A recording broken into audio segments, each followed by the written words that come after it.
Hi, welcome back to my channel. I'm Krueger, the sweetest psychopath you'll ever meet, and today I'm bringing you something totally different. So, as I've said before, I am a big fan of horror and everything else that comes along with that. So I decided that I want to take time and do a little bedtime horror stories with me, Krueger.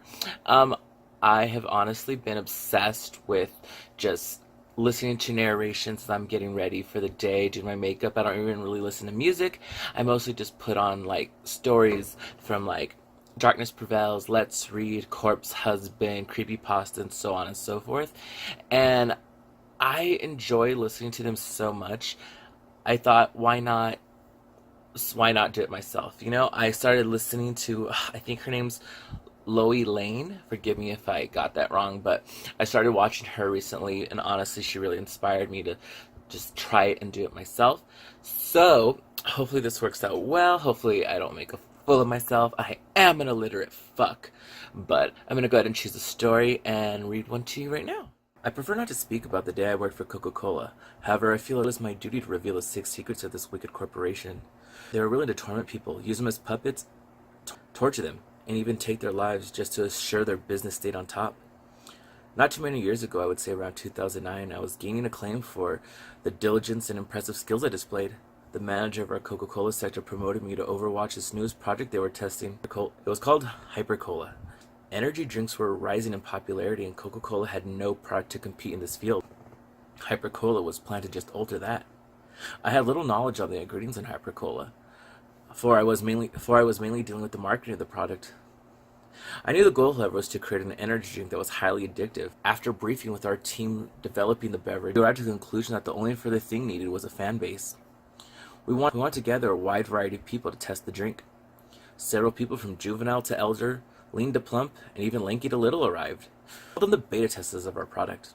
As they sipped the soda, they were all rather pleased. The tasters, we placed the 15 of them in a room. The room was entirely recreational. It possessed basketball hoops, slides, streaming and twirling through the walls, and even offered several frisbees to toss. The area was quite vast and offered plenty of room for exercise.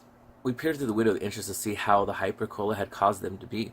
The elderly speed-walking and stand taller, seemed more active. The juvenile younger people performed highly active activities. Strangely, one of the shorter beta testers stood in the corner staring at the wall. It looked rather peculiar, but it appeared that the drink made every other person display much more enthusiasm. There was an older couple jogging, two younger, a brother and sister tossing a frisbee, even 2 middle-aged friends competing in a game against each other one-on-one. But now stood 2 people, focused on the corner, backs to us. The second person that accompanied was much older, looking to be in their 60s at least. Both of the figures are rather short, and they stood looking lifeless, hunched over. We wondered if they had been exhausted by the drink or decided to take a break. We weren't sure. It gave me an unsettling feeling. I could tell something was off. We decided to send in an employee to check on the 2 that stood in the corner. As he chuckled through the open room, people looked to be getting more and more exhausted. In fact, on his voyage to the 2 standing in the corner, I noticed that at least 3 more joined them. It looked as if the activity was slowly growing into the majority. Once the employee reached the group of beta testers, we all kept our eyes fixed on the area. He slowly shifted his arm into the air, lightly tapped her on the shoulder. Resting only his index finger on her, he spoke. He spoke, asking, "Ma'am, are you okay?" The girl turned.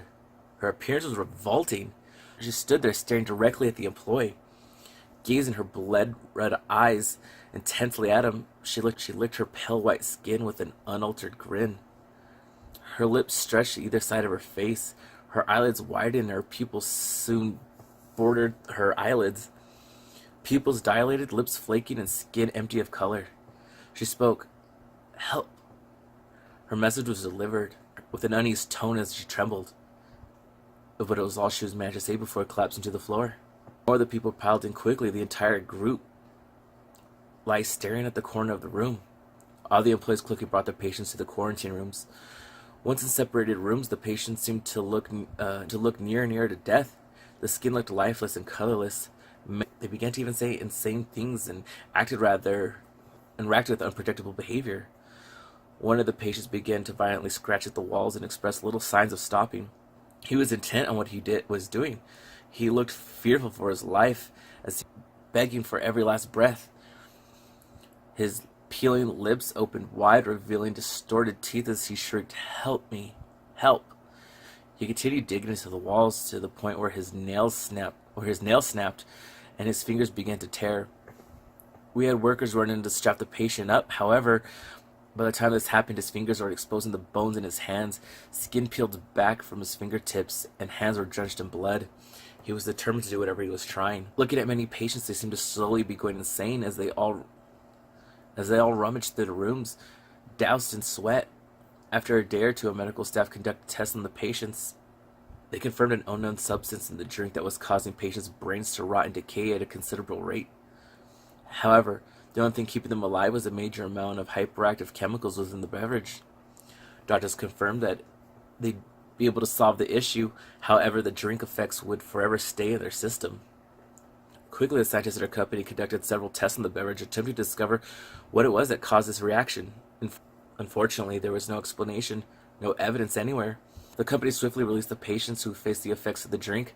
However, none of them had any memory of the incident. The entire business stood in shock for the next week, and all of us were told never to speak a word to anybody. However, unlike the rest of the company, I recently followed the lives of those patients. I researched them and discovered something disheartening. All of them were reported dead after leaving the building. Not a single one was living. That was bad enough, but the disturbing news that they all died on the exact same day.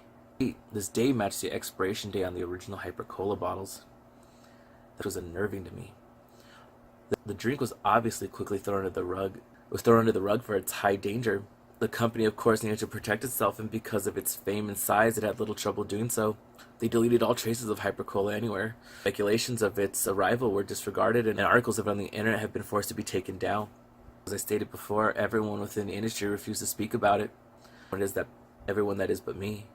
I wouldn't be surprised if all of this article was taken down.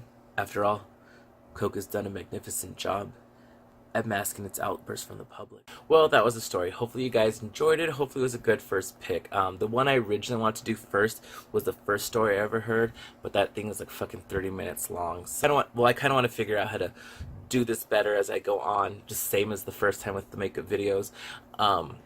Hopefully as I go on, I can find cooler stories. I was originally trying to film this the other day, but I went to go see Hereditary, and it was a fucking good movie. Something very fucking different. I